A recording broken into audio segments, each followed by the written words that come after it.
Hello students, स्वागत है आप सभी का इरफान सर 79 यूट्यूब चैनल के इस अमेजिंग प्लेटफॉर्म पर। बच्चों, आज की क्लास के अंदर क्लास 12 फिजिक्स का अध्याय नंबर 1 जो है विद्युत आवेश तथा क्षेत्र, उसका एग्जाम्पल नंबर 2 एक कप आवेश। ठीक है, एग्जाम्पल नंबर 2 है एक कप जल में कितने धन तथा ऋण आवेश होते हैं। तो हमें यहाँ पर देखना है कि एक कप जल में पूछ रहा है कितने धन तथा ऋण आवेश होते हैं।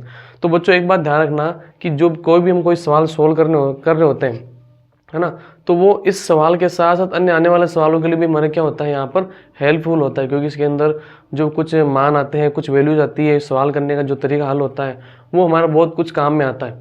तो हमें ध्यान रखना है कि एक कप जल की बात कर रहा है ना, तो एक कप जल के अंदर हमारे पास में जैसे मान लो एक कप जल है, आपके एनसीईआरटी बुक के अंदर एक कप जल इस प्रकार से बताया गया है।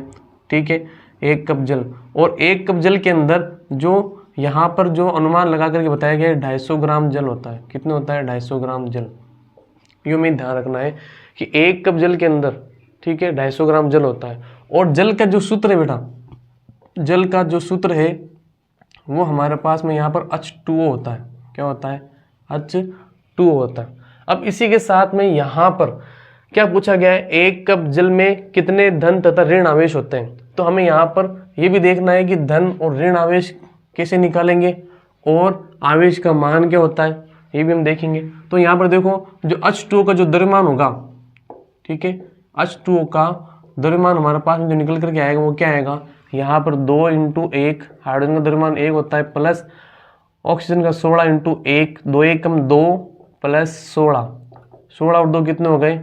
18 हो गए। मतलब 18 ग्राम हमारे पास एक जो H2O जल के अणु है उसका मान हमारे पास में कितना हो गया, यहाँ पर इसका मान हमारे पास में 18 ग्राम हो गया।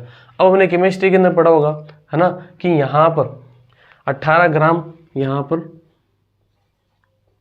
18 ग्राम जल यानी मोलर द्रव्यमान में 18 ग्राम जल या मोलर जो द्रव्यमान है जल का, मोलर द्रव्यमान में कणों की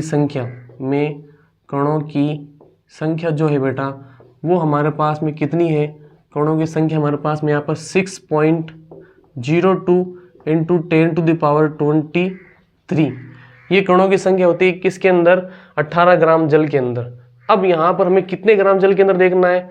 250 ग्राम जल के अंदर देखना है कि कणों की संख्या कितनी होती है। तो इसी के अंदर क्या करेंगे, हम एक एक की विधि का उपयोग करेंगे। पहले हम 1 ग्राम जल का निकालेंगे, फिर 250 ग्राम जल के लिए इसको सोल्व करेंगे। तो 1 ग्राम जल में 1 ग्राम जल, ठीक है, में कणों की संख्या बेटा हमारे पास में कितनी हो जाएगी?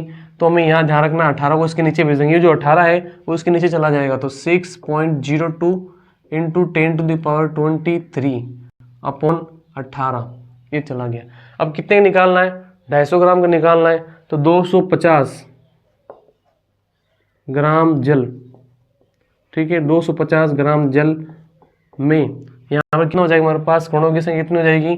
तो 250 से इसको गुणा कर लेंगे, 250 × 6.02 × 10⁻23/18 ये हमारे पास में आ गया। ठीक है बच्चों, इतनी बात हमें ध्यान रखनी है। अब कुछ बातें हमें यहाँ ध्यान रखनी है। इसने बोला है कि धन तथा ऋण। अब धन तथा ऋण की बात करते हैं। जैसे मान लो हमारे पास में H2O है, ठीक है, इसमें अगर हम बात करें हाइड्रोजन की, तो हाइड्रोजन का परमाणु क्रमांक कितना है? 1 है। हाइड्रोजन परमाणु क्रमांक 1 है, तो इसके अंदर प्रोटॉनों की संख्या कितनी होगी? 1। और इलेक्ट्रॉन की संख्या कितनी होगी यहाँ पर? वो भी 1 हो जाएगी, है ना। प्रोटॉन भी 1, इलेक्ट्रॉन भी 1।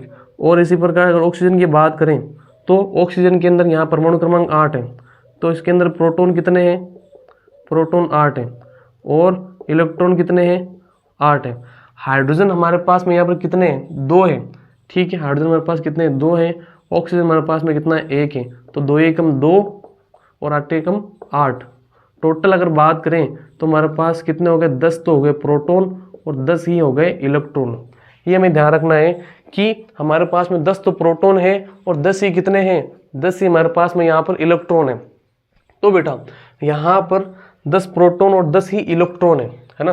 ये पूछा है ना इसने, धन तथा ऋण आवेश कितने हुए हैं, है ना, उन पर आवेश कितना धन तथा ऋण आवेश के ऊपर। तो देखो यहाँ पर अब एक बात और ध्यान रखनी है कि हमारे पास क्या ध्यान रखना है कि एक जो हमारे पास है ना कण के ऊपर आवेश, एक कण पर आवेश कितना होता है? यानी प्रोटॉन या इलेक्ट्रॉन पर आवेश का जो मान होता है वो हमारे पास होता है 1.6 इंटू 10⁻⁹ कूलाम, है ना। एक प्रोटॉन या इलेक्ट्रॉन के ऊपर ही इतना चार्ज होता है, 1.6 इंटू 10⁻⁹ कूलाम होता है। तो इसका मतलब ये हुआ कि हमें तो कितने कण का देखना है, 10 कण का देखना है, और ये 250 ग्राम जल के अंदर सिर्फ एक कण है। कितने कण? सिर्फ एक कण का है हमारे पास में। यहाँ पर 10 इसको 10 प्रोटॉन या इलेक्ट्रॉन के हिसाब से देखना है तो हमें 2 बातें लिखनी है ना। एक जल के अणु में, एक जल के अणु में प्रोटॉन 10 प्रोटॉन व 10 इलेक्ट्रॉन होते हैं, ये आपको एक बात लिखनी है। और साथ ही आपको लिखना है कि एक, ठीक है, एक कण पर आवेश का जो मान होता है, एक कण के ऊपर जो आवेश का मान है बेटा, वो आपको ध्यान रखना है 1.6 इंटू 10⁻⁹ कूलाम। ये भी आपको लिखना है, ये एक कण के ऊपर आवेश है। अब यहाँ पर देखो हमारे पास कुल जो आवेश का परिमाण होगा वो कितना हो जाएगा जब इन दोनों से मल्टीप्लाई करेंगे। किस से? एक तो 10 से और एक 1.6 इंटू 10⁻⁹ से गुणा करेंगे तो कुल हमारे पास में धन तथा ऋण आवेश निकल जाएगा। तो यहाँ पर 250 ग्राम जल में 250 ग्राम जल में कुल आवेश का परिमाण, कुल आवेश का जो परिमाण होगा बेटा हमारे पास में वो कितना हो जाएगा? कुल आवेश का जो परिमाण है वो यहाँ पर क्या हो जाएगा? देखो इसके अंदर इसको ऐसे कैसे रखना है, 250 इंटू 6.02 इंटू 10⁻³ इंटू, अब एक तो 10 किसी एक का रख दो मान, ये 10 का रख दिया, ठीक है। और एक कण के ऊपर आवेश कितना? 1.6 इंटू 10⁻⁹ कूलाम अपॉन यहाँ पर कितना चल रहा है? 18 चल रहा है, 18 चल रहा है। अब जब इनको हम सोल्व करेंगे, है ना, तो हमारे एनसीईआरटी बुक के अंदर इसका आंसर कितना दिया हुआ है? इसका आंसर दिया 1.34 इंटू 10⁻⁷ कूलाम। ये हमारे पास एग्जैक्टली इसका आंसर आने वाला है। अब इसको सोल्व कैसे करेंगे, कैसे हमारे पास में ये वैल्यू आई, वो हम जरा सा देख लेते हैं कि यहाँ पर सर यहाँ पर इसको सोल्व कैसे करें। कैलकुलेशन अगर किसी बच्चे के टफ हो रही है, उसको समझ में नहीं आ रही कि कैलकुलेशन कैसे करें, तो उनके लिए भी यहाँ पर भी मैं कैलकुलेशन बता दूंगा आपको, है ना। तो इसका स्क्रीनशॉट ले लीजिए जिस किसी बच्चे को यहाँ पर, है ना, ये चीज़ समझ में आ गई है। तो अब देखो इसके अंदर हमारे पास में क्या करना है, हमें यहाँ पर कैलकुलेशन कैसे करेंगे। सबसे पहले देखो, अगर आप चाहो तो इसको 0.2 को नेगलेक्ट कर दो, हटा दो। कैलकुलेशन सॉल्व करने का तरीका बता रहा हूँ। 0.2 को आप हटा दो, सिर्फ आप मान के चलो यहाँ पर 6 है। क्या है? यहाँ पर 6 है। तो अब देखो हमारे पास में यहाँ पर क्या हो जाएगा, जब 6 का भाग 6 में गया एक बार और 18 में गया कितनी बार? 3 बार। 6 का भाग 6 में गया एक बार, 18 में गया कितनी बार? 3 बार, ठीक है। अब इसी के साथ में जब इसके अंदर ये जो 10 है वो 10 इस 1.6 से गुणा होगा तो हमारे पास क्या बचेगा? पॉइंट हट जाएगा और यहाँ पर सिर्फ 16 आ जाएगा। अब 250 को अगर आप 16 से गुणा करोगे, है ना, तो हमारे पास में कितने आ जाएंगे? यहाँ पर देखो 16 को 0 से गुणा किया, 0 का 0, और 16 पंजो 80 का 0, ठीक है। 16 पंजो 80 के जो हासिल के 8, और 16 को 2 से 16 दिन 32 और 8 कितने हो गए? 40, मतलब 4000 हो गए। और नीचे हमारे पास कितना चल रहा है? यहाँ पर 3 चल रहा है, और 10⁻23 है, 10⁻19 है, तो ये हमारे पास हो जाएगा 10⁻4। तो अब देखो यहाँ पर बचा क्या? एक तो बचा हमारे पास में 4000 इंटू 10⁻4 अपॉन यहाँ पर 3।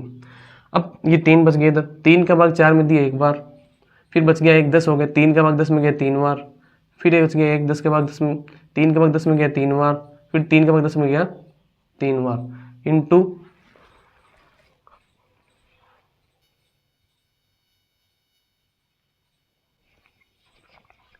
इंटू 10⁻, यहाँ पर 4 हमारे पास चल रहा है।